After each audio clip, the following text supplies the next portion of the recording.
La Russie a lancé son « opération militaire » en Ukraine le jeudi 24 février. Tous les soirs, à 19h30, 20 minutes vous propose son point récap sur le conflit diplomatique russo-ukrainien devenu une guerre qui fait chaque jour des morts, des blessés et des milliers de réfugiés.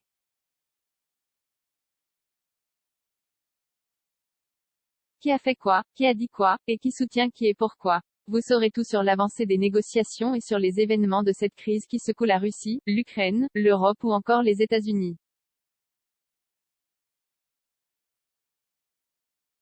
Ce lundi, la communauté internationale ne se cache plus de parler de crimes de guerre, ou de génocide, afin de qualifier l'horreur de Boutcha où de nombreux corps de civils ont été découverts ce week-end. L'Union européenne est en discussion pour décider de sanctions sévères envers la Russie. Vous avez raté les derniers événements sur les tensions en Ukraine? Pas de panique, 20 minutes fait le point pour vous tous les soirs, à 19h30.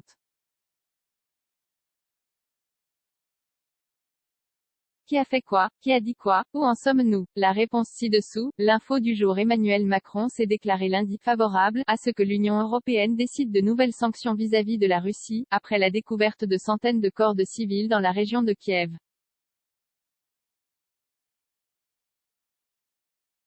L'accès à ce contenu a été bloqué afin de respecter votre choix de consentement en cliquant sur « J'accepte ». Vous acceptez le dépôt de cookies par des services externes et aurez ainsi accès au contenu de nos partenaires. J'accepte et pour mieux rémunérer 20 minutes, n'hésitez pas à accepter tous les cookies, même pour un jour uniquement, via notre bouton « J'accepte » pour aujourd'hui dans le bandeau ci-dessous.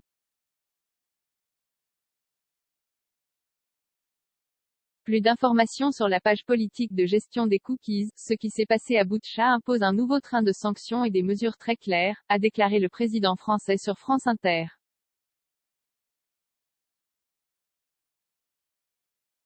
Donc, nous allons nous coordonner avec nos partenaires européens, en particulier l'Allemagne, dans les prochains jours, a-t-il ajouté, en évoquant des sanctions individuelles et des mesures sur le charbon et le pétrole. La phrase du jour. Le président ukrainien Volodymyr Zelensky a fustigé les troupes russes composées selon lui de « meurtriers, tortionnaires, violeurs, pilleurs », après le massacre de civils mis au jour à Boutcha.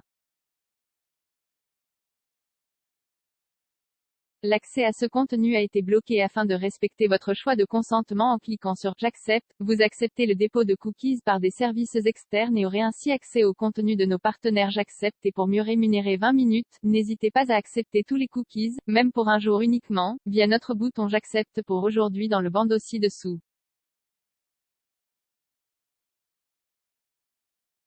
Plus d'informations sur la page politique de gestion des cookies. Les images de dizaines de cadavres dans des fosses communes ou jonchant les rues des environs de la capitale ukrainienne ce week-end, à la suite du retrait russe, ont révulsé les Occidentaux, comme le chef de la diplomatie américaine, Antony Blinken, parlant d'un « coup de poing à l'estomac ».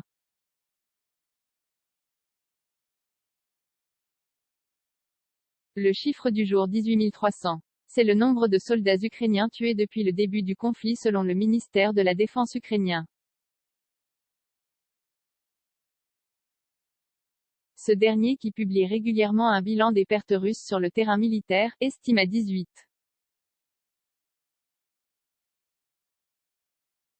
300 le nombre de soldats du Kremlin qui ont perdu la vie depuis le début de l'invasion.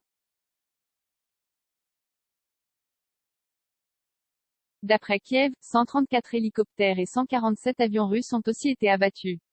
Les chiffres de la guerre sont difficiles à estimer et sont un enjeu majeur du conflit, ils sont donc toujours à prendre avec de grandes précautions.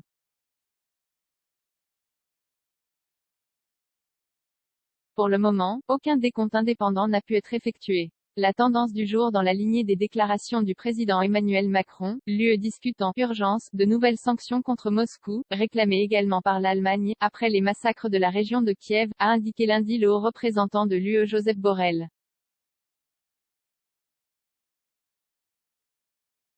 L'UE condamne dans les termes les plus forts les atrocités rapportées commises par les forces armées russes dans plusieurs villes ukrainiennes occupées, qui ont maintenant été libérées, ajoute-t-il dans un communiqué.